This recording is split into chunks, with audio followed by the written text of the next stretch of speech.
जय हिंद दोस्तों, स्वागत है आपका अपने इस ऑनलाइन प्लेटफॉर्म एग्जाम हब पे।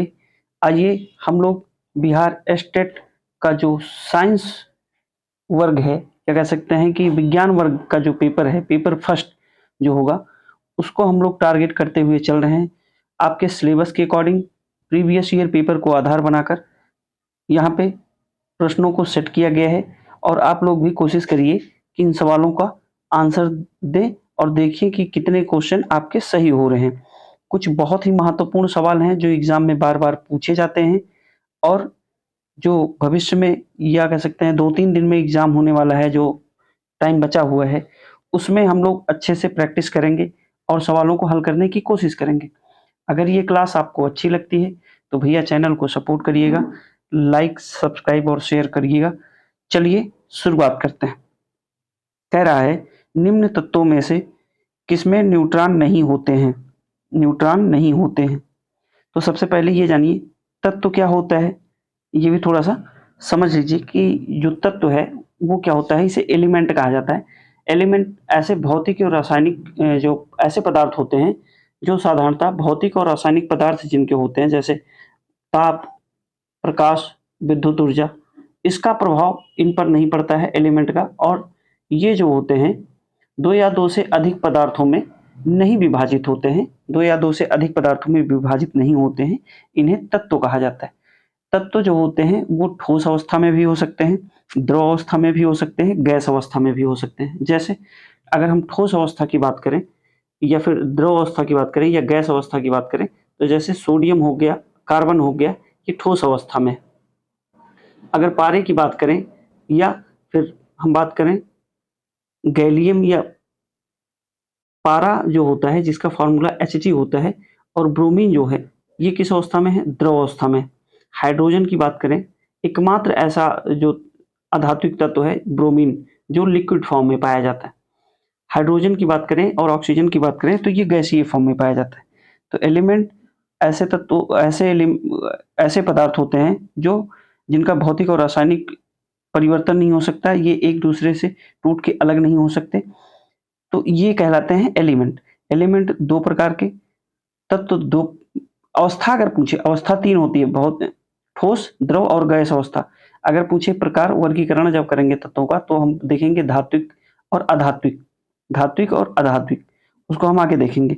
लेकिन सवाल कह रहा है कि निम्न में से कौन सा तत्व है जिसमें न्यूट्रॉन नहीं होता है? न्यूट्रॉन नहीं होता है ऑक्सीजन, नाइट्रोजन, हाइड्रोजन और तांबा। तो इसका जो राइट आंसर है वो क्या होगा? C is the right answer. C is the right answer. Hydrogen में ये नहीं होता है क्या? न्यूट्रॉन। इलेक्ट्रॉन और प्रोटॉन होता है लेकिन न्यूट्रॉन नहीं होता है। वैसे जब हम हाइड्रोजन का क्लासिफिकेशन करेंगे, जो अप्रूप है हाइड्रोजन के, अगर पूछे कि हाइड्रोजन के अप्रूप कौन से हैं तो आप बताएंगे कि हाइड्रोजन के 3 अप्रूप होते हैं। 3 अप्रूप होते हैं या कह सकते हैं समस्थानिक जो होते हैं वो 3 होते हैं। कौन कौन? प्रोटियम, ड्यूटेरियम और जिसे हम भारी जल कहते हैं, और ट्राइटियम। तो मुख्यतः अगर नॉर्मल पूछे तो न्यूट्रॉन इसमें नहीं पाया जाता है। किसमें? हाइड्रोजन में। अप्रूप की बात करेगा तो 3 होते हैं, प्रोटियम, ड्यूटेरियम और ट्राइटियम। ड्यूटेरियम को ही D2O कहा जाता है जिसे भारी जल के नाम से जाना जाता है, हम लोग आगे देखेंगे। तो इसका जो राइट आंसर है क्या होगा? C is the right answer. अगर हम ऑक्सीजन की बात करें तो ऑक्सीजन इन्वायरमेंट में 21% पाया जाता है और इसे जो है जीवनदायिनी गैस कहा जाता है। नाइट्रोजन की बात करें तो 78% इन्वायरमेंट में पाया जाता है नाइट्रोजन। और नाइट्रोजन को जो पौधे होते हैं वो नाइट्रेट फॉर्म में लेते हैं। नाइट्रोजन डायरेक्ट पौधों के द्वारा नहीं लिया जाता है, नाइट्रेट फॉर्म में लिया जाता है। तांबा जो होता है ये मिश्र धातु है। किसका है? पीतल जो होता है, पीतल, पीतल किसका बना होता है? तांबा और जस्ता का। तांबा और जस्ता अगर मिलाते हैं तो बनता है पीतल। ये भी सवाल पूछा गया है। चलिए अगला सवाल देखेंगे हम लोग। कह रहा है हाइड्रोजन को जलाने से क्या बनता है? ऑक्सीजन, राख, मिट्टी, पानी। बताइए इसका आंसर क्या होगा भैया? हाइड्रोजन को जलाने से क्या बनता है? तो बनेगा क्या? पानी बनेगा। क्या बनेगा? पानी बनेगा। H2O आपने देखा होगा, H2O जो होता है, H2O, जब हाइड्रोजन जलेगा तो इससे क्या बनेगा, जल बनेगा। फार्मूला पानी का क्या होता है, H2O। अगर हम बात करें ऑक्सीजन की, तो ऑक्सीजन जो है ये बहुत ही महत्वपूर्ण गैस होती है। ऑक्सीजन किसी चीज़ को जलने के लिए, जलाने में रिस्पॉन्सिबल होती है। और मिट्टी की बात करें तो मिट्टी में सर्वाधिक मात्रा में कौन कौन से तत्व पाए जाते हैं, तो आप बताएंगे कि ऑक्सीजन। ऊपरी परत पे क्या पाया जाता है, ऑक्सीजन पाया जाता है। ये भी सवाल पूछा गया है। हाइड्रोजन की अगर बात कर लेते हैं, दो चार महत्वपूर्ण फैक्ट पूछे जाते हैं हाइड्रोजन की, कि हाइड्रोजन जो होता है इसका परमाणु क्रमांक 1 होता है और ये आवर्त सारणी में प्रथम तत्व माना जाता है। इसमें जो है न्यूट्रॉन की का अभाव होता है। ये भी सवाल अभी पूछा गया था। ब्रह्मांड में सर्वाधिक मात्रा में अगर पूछे कौन सा तत्व है, तो हाइड्रोजन है। ब्रह्मांड में सर्वाधिक मात्रा में पूछेगा अगर कि कौन सा तत्व है, तो हाइड्रोजन है। चलिए अगला सवाल देखेंगे। निम्नलिखित ईंधनों में से कौन सा न्यूनतम वायु प्रदूषण करता है? न्यूनतम वायु प्रदूषण कौन करता है? मिट्टी का तेल, कोयला और हाइड्रोजन और डीजल। तो इसका जो राइट आंसर है वो क्या होगा भैया, हाइड्रोजन। ये ना के बराबर वायु प्रदूषण करता है।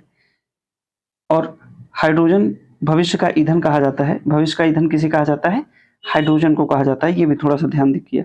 कोयला जो होता है ये भी कार्बन उत्सर्जन करता है। पूछा जाता है कि कोयले के प्रकार जब पूछेगा तो एंथ्रेसाइट, बिलमुट, पीट और एक होता है। तो सबसे अधिक या सबसे अच्छा कोयला कौन सा माना जाता है, तो आप बताएंगे एंथ्रेसाइट। मिट्टी के तेल की बात करें तो इसमें जो है सोडियम को डुबा के रखा जाता है मिट्टी के तेल में। ये भी सवाल पूछा गया है एग्जाम में। चलिए अगला सवाल देखेंगे हम लोग।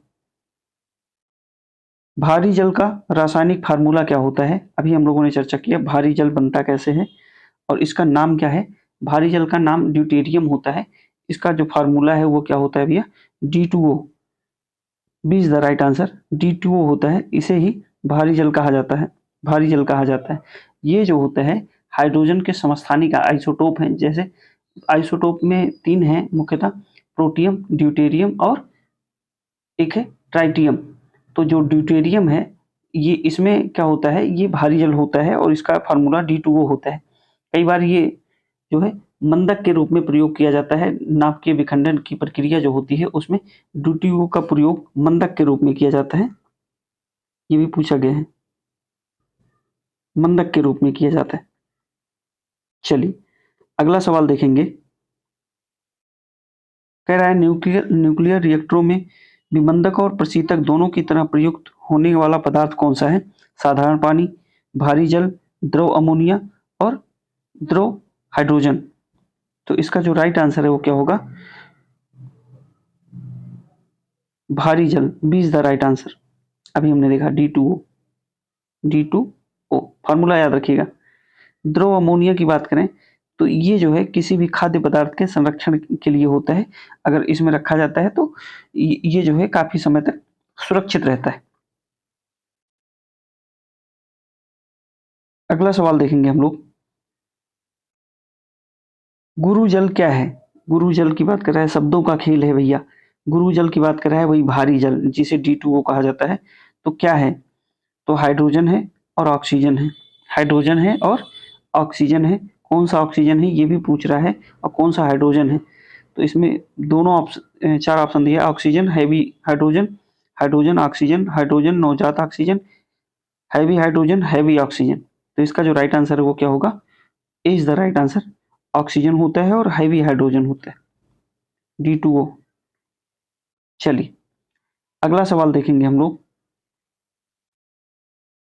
जल गैस है, जल गैस है CO plus H2, CO plus H2O, CO2 plus H2, CO2 plus H2O। कह रहा है जल गैस जो होता है वो क्या है। तो इसका जो राइट आंसर है वो होगा A. A is the right answer. Carbon monoxide इसे कहा जाता है। कार्बन मोनोऑक्साइड और हाइड्रोजन को जब मिलाया जाता है तो ये क्या बनता है, जल गैस बनता है। ये वाटर गैस कहा जाता है। ये एक कृत्रिम गैस होता है। इसमें कार्बन मोनोऑक्साइड और हाइड्रोजन को मिश्रित करके बनाया जाता है इसे। अगर इसका फार्मूला देखें तो CO+2H2। अगर हम यहाँ उत्प्रेरक की बात करेंगे, उत्प्रेरक या कैटलिस्ट की बात करते हैं, तो वो किसी भी अभिक्रिया को बढ़ा या घटा देता है। CH3OH बनता है। CH3OH क्या होता है भैया? तो आप बताएंगे कि मेथिल एल्कोहल का निर्माण होता है। Methyl alcohol, methyl alcohol. चलिए अगला सवाल देखेंगे। कह रहा है पानी की अस्थायी कठोरता के लिए निम्न में से कौन सा उत्तरदायी है? कई बार पूछा जाता है कि पानी की अस्थायी कठोरता और अस्थायी कठोरता कैसे दूर होती है। तो अस्थायी कठोरता तो उबालने के बाद जो है, जल को अगर उबाल देते हैं, बॉयल कर देते हैं, तो जो अस्थायी कठोरता है वो दूर हो जाती है। लेकिन पूछ रहा है कि जो अस्थायी कठोरता है वो कैसे दूर होती है। तो आप बताएंगे क्या? कैल्शियम और मैग्नीशियम के क्लोराइड व सल्फेट के कारण, कैल्शियम का कार्बोनेट के कारण, मैग्नीशियम बाइकार्बोनेट के कारण, सिल्वर एवं पोटेशियम के क्लोराइड के कारण। तो इसका जो राइट आंसर है वो क्या होगा? कैल्शियम और मैग्नीशियम के क्लोराइड और सल्फेट के कारण। कैल्शियम क्लोराइड, मैग्नीशियम सल्फेट,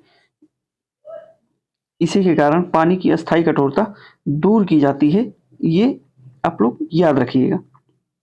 चलिए अगला सवाल देखेंगे हम लोग। और जो अस्थायी कठोरता है वो उबाल के ही साधारण तरीके से दूर किया जा सकता है। अगला सवाल देखेंगे हम लोग। कह रहा है पानी का पीएच मान कितना होता है? यही पूछ दिया है। बताइए कि पानी का पीएच मान कितना होता है? आप लोगों ने पढ़ा होगा जल का पीएच मान कितना होता है, रक्त का कितना होता है। ये सब सवाल पूछे गए हैं एग्जाम में, अलग अलग एग्जामों में पूछे गए हैं। तो पीएच मान वगैरह थोड़ा सा याद रखेंगे तो आसानी होगी। चलिए बताइए भैया इसका क्या है आंसर। जल का पीएच मान होता है 7 और ये जो है उदासीन होता है। क्या होता है? उदासीन होता है। अगर पूछेगा कि जल जल का पीएच मान कितना होता है 7, रक्त का पूछ लेता है, रक्त का, तो आप बताएंगे। समुद्र का पूछता है तो 8.4 बताएंगे, रक्त का बताएंगे 7.4, 8.4 समुद्र का, रक्त का 7.4। अगर लार का पूछे, जो सलाइवा है उसका 6.5, दूध का 6.4 और जो यूरिन है, मूत्र है, उसका 6 होता है, सिरके का 2.4, नींबू का 2.2। ये जो ऊपर के हैं यानी कि 7 से ऊपर वाले, वो जो है क्या कहलाते हैं? अम्लीय कि क्षारीय। 7 से जो कम होता है वो अम्लीय कहलाता है और वो स्वाद में खट्टा होता है, और 7 से अधिक जो होता है वो क्षारीय कहलाता है, वो कड़वा होता है, और 7 जो होता है वो उदासीन होता है, जैसे पीएच पानी का 7 है।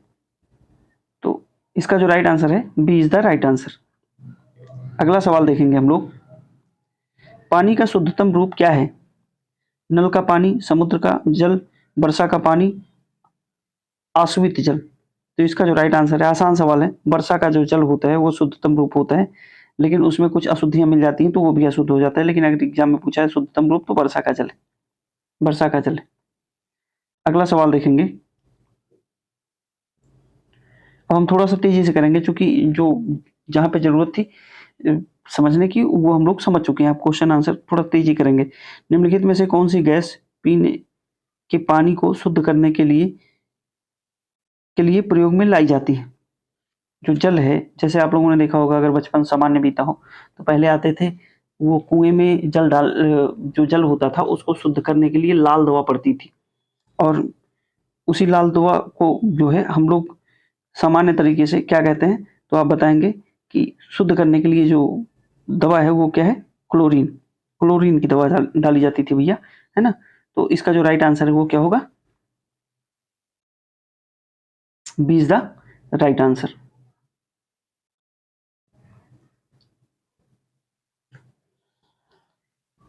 अगला सवाल देखेंगे हम लोग। यहाँ से 3-4 सवाल पूछ देता है।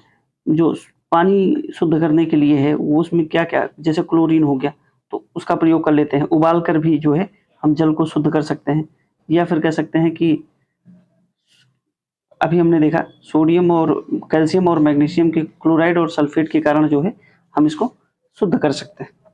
चलिए अगला सवाल देखेंगे। कह रहा है फिटकरी गंदले पानी को, जो गंदा पानी होता है, किस प्रक्रिया के द्वारा स्वच्छ करती है? तो फिटकरी अगर हम मिला देते हैं किसी जल में तो वो जो स्कंदन है, स्कंदन, स्कंदन के कारण जो है वो पानी स्वच्छ हो जाता है। उसमें क्या होता है, जो अशुद्धियाँ होती हैं वो नीचे बैठ जाती हैं और जो स्वच्छ है वो पानी ऊपर चला आता है और उसे हम अलग कर लेते हैं। और अगर पूछे कि जो कुएँ में जल डाला जाता था शुद्ध करने के लिए, तो वो बताएँगे क्लोरीन है। और अगर पूछे कि स्थायी कठोरता दूर करने के लिए, तो कैल्शियम और मैग्नीशियम के क्लोराइड और सल्फेट का प्रयोग करता है। तो ये 3-4 सवाल थे जो जल की अशुद्धता से संबंधित थे। चलिए अगला सवाल देखेंगे। वनस्पति तेल से वनस्पति घी बनाने में प्रयुक्त होने वाली गैस है। बहुत ही इंपॉर्टेंट सवाल है और थोड़ा सा समझने वाला भी है। क्या है भैया? तो इसका जो राइट आंसर है वो क्या होगा? हाइड्रोजन, ऑक्सीजन, नाइट्रोजन और कार्बन डाइऑक्साइड। तो इसका जो राइट आंसर है वो होगा हाइड्रोजन। हाइड्रोजन होगा। क्या होता है, जब हम वनस्पति तेल होता है, जो वनस्पति तेल होता है, जब उससे हम वनस्पति घी बनाते हैं, तो हाइड्रोजिनेशन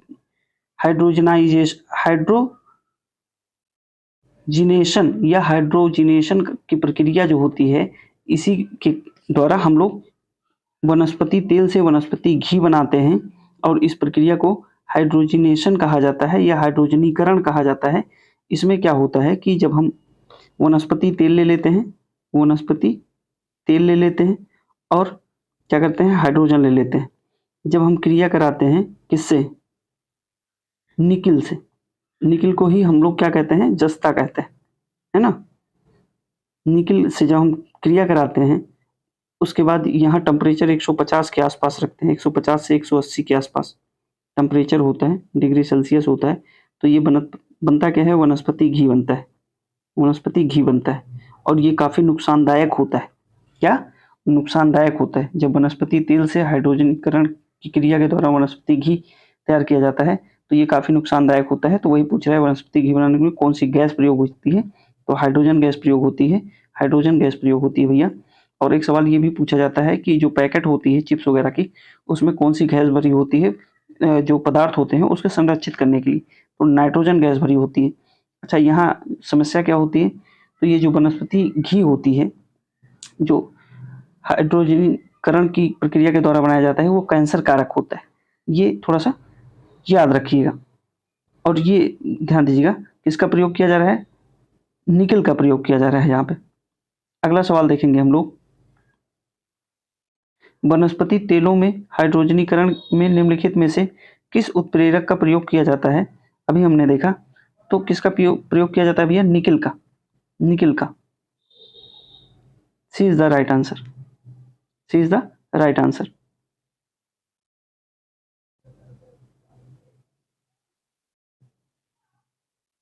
अंतिम सवाल है, कह रहा है कौन सा नोबेल गैस कहलाती है? नोबेल गैस कहलाती है हाइड्रोजन, ऑक्सीजन, हीलियम और कार्बन डाइऑक्साइड। तो आपका आंसर होगा helium. C is the right answer. Oxygen के बारे में, ऑक्सीजन 21% इन्वायरमेंट में पाया जाता है। धरती में जो पृथ्वी है, पृथ्वी के ऊपरी सरफेस पे सबसे ज़्यादा ऑक्सीजन पाया जाता है। अगर पूछा जाए कि मानव के शरीर में सबसे ज़्यादा क्या पाया जाता है, अगर ऑक्सीजन की बात करेगा तो सबसे ज़्यादा ऑक्सीजन पाया जाता है। कार्बन डाइऑक्साइड 0.03% होता है। कार्बन डाइऑक्साइड लाभदायक भी होता है, हानिकारक भी होता है। लाभदायक कैसे होता है? फोटोसिंथेसिस की प्रक्रिया के लिए रिस्पॉन्सिबल होता है, इस वजह से लाभदायक होता है। हाइड्रोजन के गैस के बारे में हम लोगों ने ढेर सारी बातें देखी ली। तो इसका जो राइट आंसर है वो क्या होगा? हीलियम। नोबेल गैस कौन सी है? हीलियम। तो भैया इतना सवाल था, हम लोगों ने अच्छे से किया। अगर आपको ये क्लास अच्छी लगी हो तो भैया चैनल को सपोर्ट करिएगा और जो भी समय बचा है उसको अच्छे से यूटिलाइज करिए। 1-2 दिन बचा हुआ है। साइंस का जो पेपर होने वाला है वो 9 तारीख को है, तो अच्छे से तैयार करके जाइए और उम्मीद करते हैं कि पेपर अच्छा होगा। बहुत टफ नहीं पूछा जा रहा है। 100 सवाल सब्जेक्ट के ही हैं आपके, तो सब्जेक्ट पे अच्छी पकड़ होनी चाहिए उसमें, चाहे वो बायोलॉजी हो या फिजिक्स हो या केमिस्ट्री हो। चलिए आज इतना ही रखेंगे, मिलेंगे अगली क्लास में। तब तक के लिए जय हिंद।